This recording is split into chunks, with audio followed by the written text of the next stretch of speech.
Notational Analysis of a Sporting Performance by Ricardo B. Gwona. I'll be analyzing the sporting performance of USA vs Nigeria in the 2012 Olympic Games, in which USA were victorious 156 to Nigeria's 73. I would like to start off with the definition of notational analysis.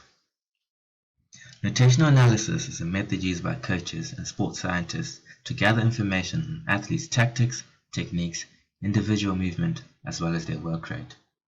The purpose of this data collection is to learn more about their performances and attain a competitive advantage. There are two ways of analyzing a sporting performance: manual and electronic notation.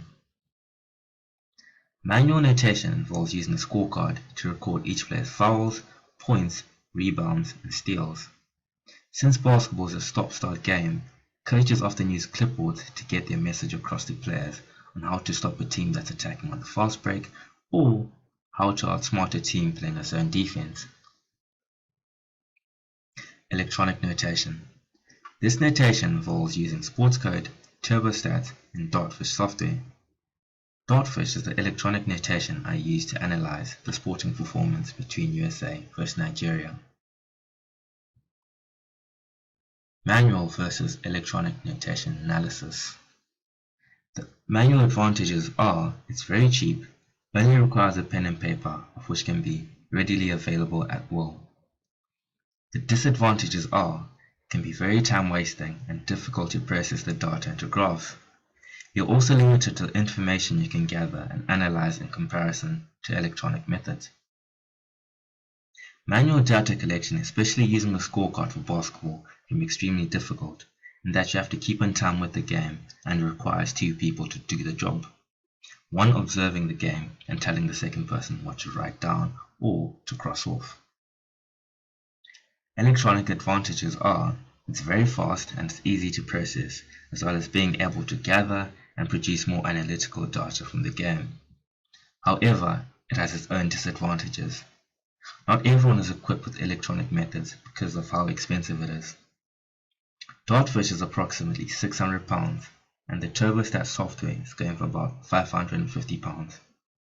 Dartfish itself is hard to use if you have no background knowledge of it. Performance criteria. There were 5 main aspects of performance criteria that I looked at during the game: passing, shooting, defensive actions, rebounding, and fouls.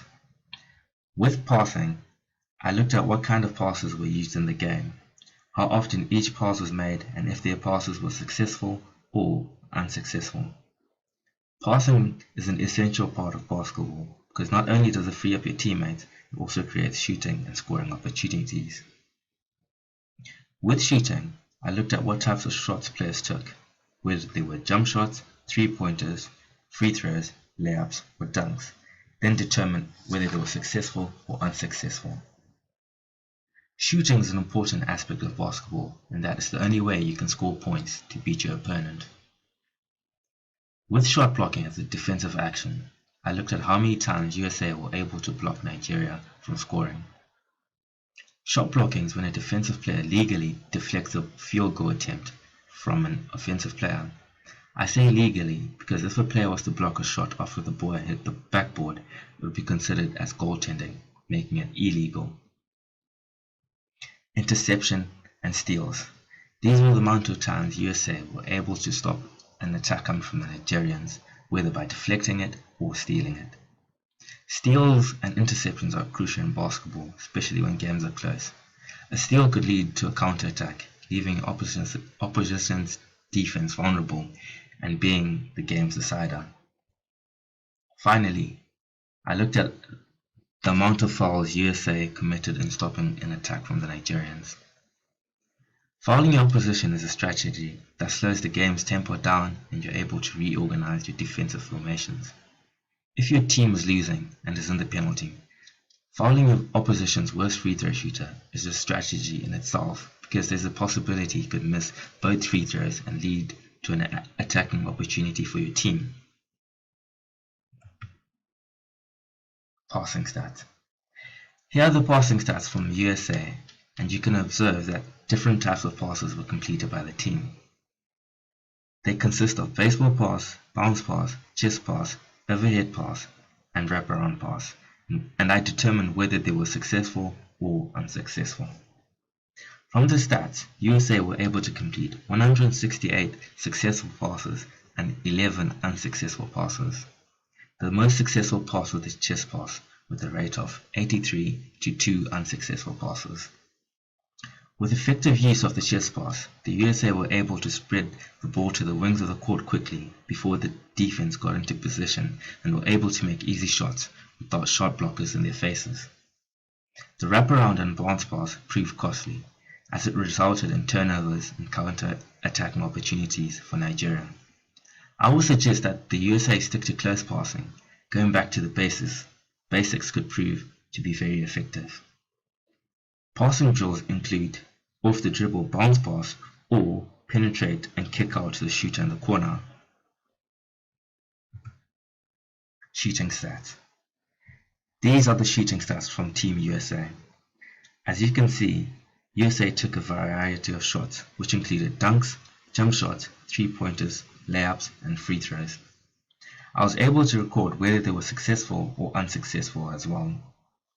The USA relied on their three-point shooters, as they were able to make 29 three-pointers from their 46 attempts. The USA were able to get 100% from their 13 dunk attempts as well. Overall, as a team, Team USA shot over 60%, which is outstanding. But however, they missed 5 free throws as well as 7 layups. I would suggest the team practice getting their feet set and their techniques right in order to improve on their free throws, because free throws are an essential part of basketball. They could either win you or lose you the game. I would also advise the team do layups as warm-up, as they could get used to the soft touch on the backboard. Defensive stats. Here are the defensive stats from Team USA. I combined the shot blocking, interceptions, steals, and fouls from the performance criteria to produce the team defensive stats. USA were able to collect a total of 35 rebounds, of which 9 of them were offensive rebounds.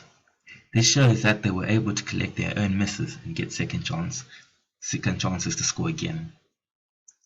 USA also had 12 team steals, which shows that everyone was playing their part in defense, impeding the Nigerians from creating scoring chances. However, USA had 12 fouls and 7 turnovers. Fouls meant that key players had limited playing time due to the fouls they had accumulated, and turnovers led to Nigeria having fast break opportunities. I would suggest that USA play a zone defense instead of a man-to-man to avoid fouling and a rotation of key players after 2 fouls. Here are some feedback and suggestions I thought USA could use in the near future. With passing, Team USA passing was generally good. They were able to create shooting chances off their chest passes and overhead passes until they started making careless mistakes, which led to turnovers for Nigeria. I would suggest that team go back to the basics, keeping their passes simple. There are some passing drills that the team could use, such as a 3-man weave. A 3-man weave is basically close chest passing that, if used correctly, could be very, very effective. Beside is an image on how the drill is demonstrated. Shooting. This was a major success for Team USA, especially on the 3-point arc. They managed to get 29 out of their 46 3-pointers. They were able to make all 13 dunks, but however, they missed 7 layups and 5 free throws. I would recommend the team work on their free throw techniques and the soft touch on the backboard with their layups. Beside is an image of how players can work on their techniques with their shooting, how they can lock in their elbows with their toes pointing forward and the eyes on the basket. Fouls. I recommend that Team USA control their discipline level because it led to 12 personal fouls, and that put them in the penalty at times. I suggest that the team plays a zone defense opposed to a man-to-man. Zone defense just means that there's less man-to-man contact and the lesser chance of fouling your opponents. With the zone defense, you're then able to steal or intercept the ball through the passing lanes.